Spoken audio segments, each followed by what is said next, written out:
Bonjour à tous, on est, je sais plus quel jour encore. Mercredi. On est mercredi. Donc aujourd'hui on est, comme on peut le voir derrière, je suppose, chez Acer pour découvrir une nouvelle gamme de smartphones et un mini netbook qui fonctionne Android et Windows avec un partenariat chez Movistar. Donc on vous en dit plus dans quelques minutes avec le téléphone en main, on l'espère.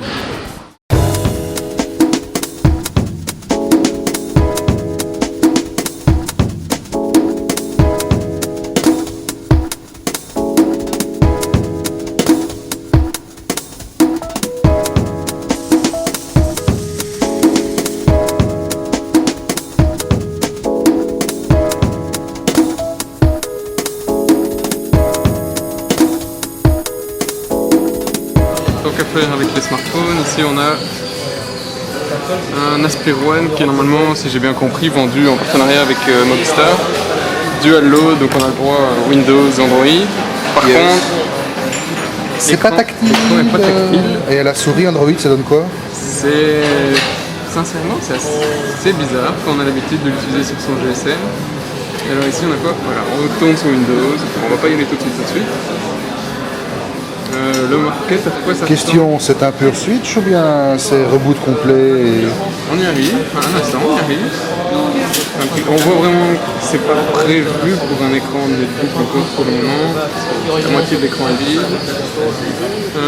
On se demande même comment on va retourner sur le bouton Home d'ailleurs. Bonne question. Comment on retourne sur la Home? C'est assez compliqué. Comment on retourne sur la Home en fait?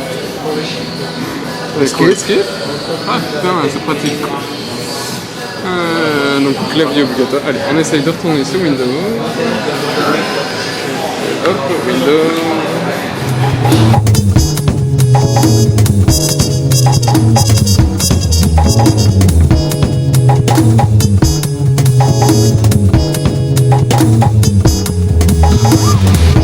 Bon là, faut dire, le boot a été relativement rapide quand même.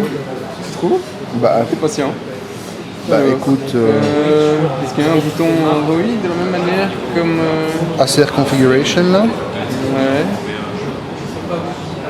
Manager pour Android. Oui, je veux vraiment l'utiliser.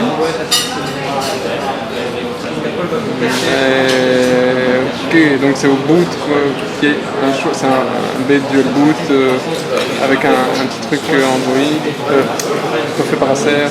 C'est exactement la même chose que Bootcamp sous Mac. Tu sélectionnes le volume de boot. Ok, donc ici on n'a pas le choix. Pour retourner sur Android, Il faut rebooter. Profitons du temps de boot pour voir un peu ce qu'il y a derrière. c'est assez classique. Rien, Rien. une batterie. Sur la gauche, un USB, VGA et voilà, network Donc, encore c'est USB. le petit netbook classique Atom. Alors, hop, on boot. Hop, Alors, une fois, 2 fois, 3 fois, il est mouru. Alléluia. Non. Oh. heureusement qu'on nous écrit que ça boot rapidement. Ah, non, effectivement. Android, effectivement, ça boot boot quand même, rapidement. ça boot rapidement.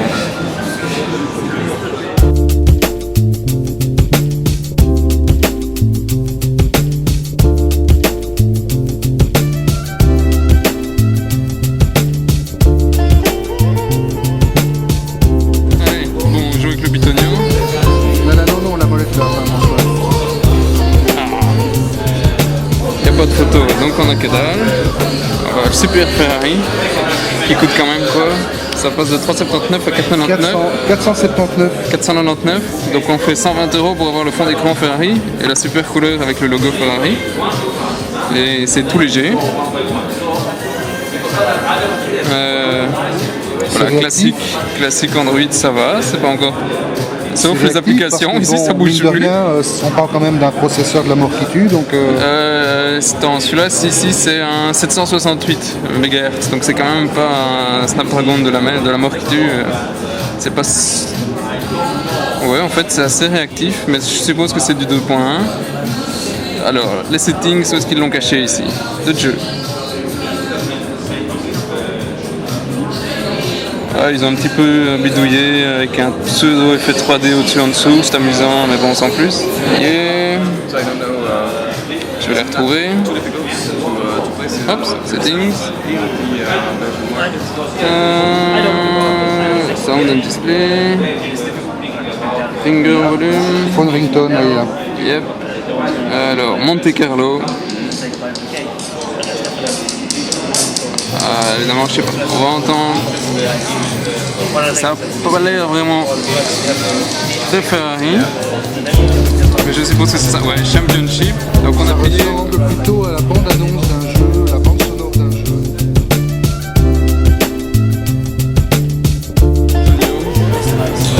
Tous pour écouter dans.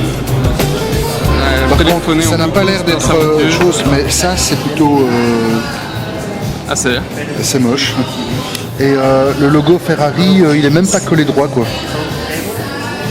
Il est même le logo n'est pas droit. Non, le logo quand tu regardes. Enfin, soit. Exclusivité, le logo n'est pas droit.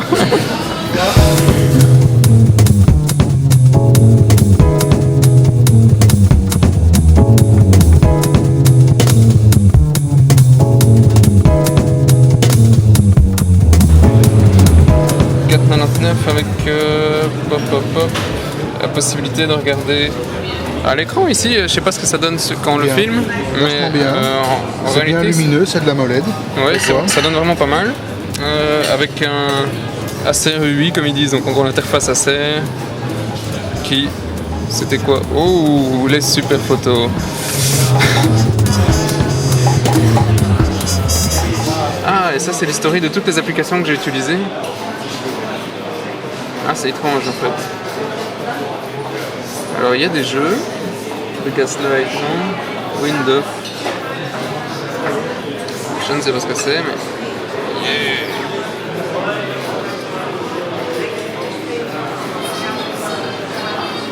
Super.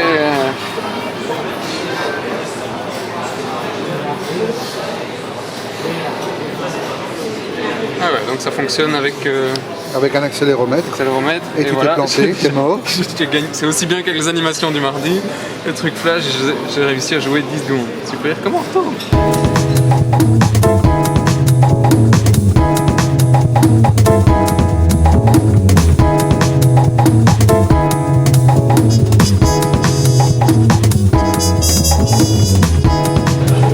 Jack au-dessus, sur la gauche des boutons pour le volume, un bouton pour le power, et sur la droite un bouton pour la photo. En gros, de ce que j'ai vu jusqu'ici, ça doit être un des mobiles Android qui a le plus de boutons. Pourtant on a un clavier, un écran tactile, multitouch, tout ce qu'on veut, mais on met plein de boutons. C'est pas très logique. Alors qu'est-ce qu'il y a d'autre sur cette machine magnifique? Le processeur c'est quoi? C'est un Snapdragon 1 GHz, donc on n'est pas non plus dans l'extase avec un dual core ou quoi que ce soit comme on nous annonce à la concurrence. Et quand il est locké, comment est-ce qu'on le lock en fait?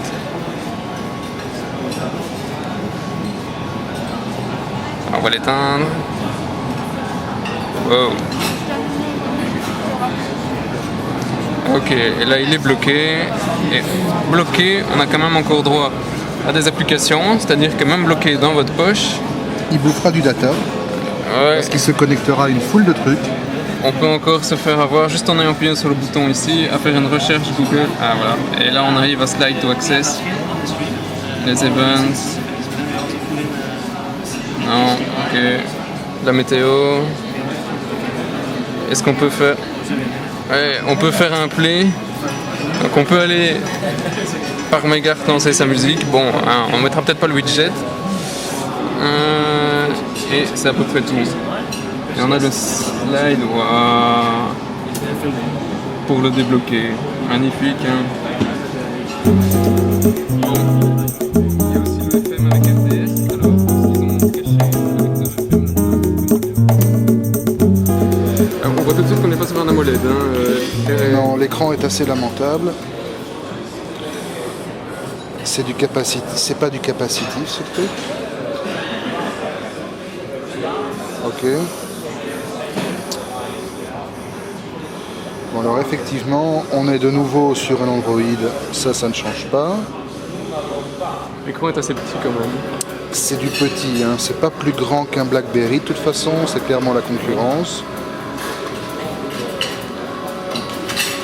L'écran donne une impression vraiment bizarre, un peu comme les tout premiers appareils Windows Mobile, où il y avait le film au-dessus pour gérer l'écran tactile. Exactement, et tu as l'impression que l'écran s'enfonce quand tu cliques dessus. C'est assez déroutant. Et alors, qu'est-ce qu'on a ici? Où est le menu? Youpi! Et alors, ok, paf, ajouter une note.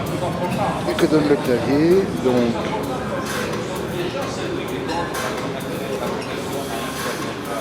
déjà, si t'as des gros doigts, c'est mal barré, comme moi. Allô? Oh, il y a l'effet du buffer, comme on avait sur les bons vieux Windows. On a Un tapé, petit on peu, continue. oui. Ça continue à taper pendant 10 minutes. C'est le pseudo dictionnaire. Ça n'a pas foncièrement l'air plus rapide que du tactile. Un dictionnaire génial.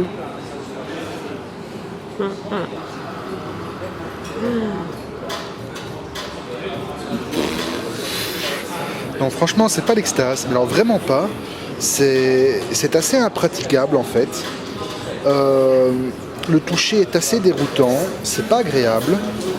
Et la course est très courte. Et si tu as des doigts un tant soit peu boudinés, tu prends trois notes, tu prends trois trucs à la fois. C'est. Bon.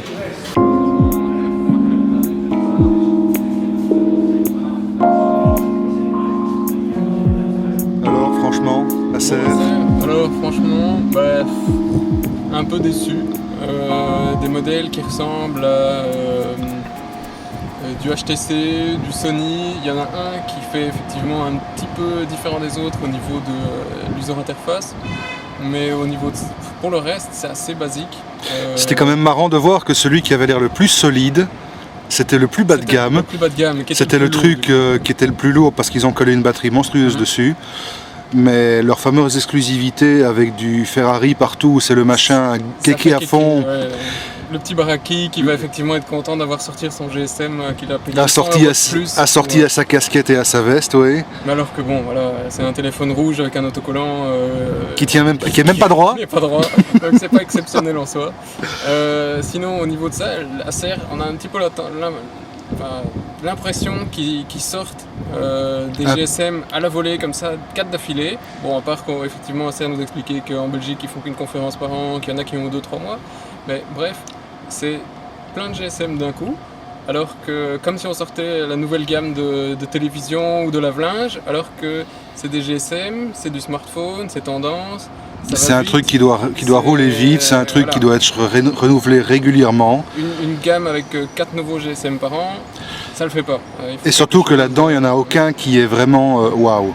C'est des trucs basiques, c'est des bons appareils, des trucs simples. On dépasse pas 1 GHz avec un Snapdragon, alors que dans d'autres marques, on nous a annoncé des dual-core 1.5 ou des choses beaucoup plus violentes. Beaucoup plus évoluées. Voilà, ça manque de quelque chose d'exclusif. Il y a la petite étincelle qui manque, ouais. La seule exclusivité du jour, c'est le logo Ferrari. Bon, le logo Ferrari, est-ce que pour un geek, c'est super important? Je ne pense pas. Voilà. Donc rendez-vous dans quelques mois. Si effectivement Acer nous a dit qu'ils allaient sortir de nouveaux modèles, exclus ou juste baratinage, on verra dans quelques mois. Sinon à l'année prochaine avec des nouveaux modèles Acer. Ok, cut. Voilà.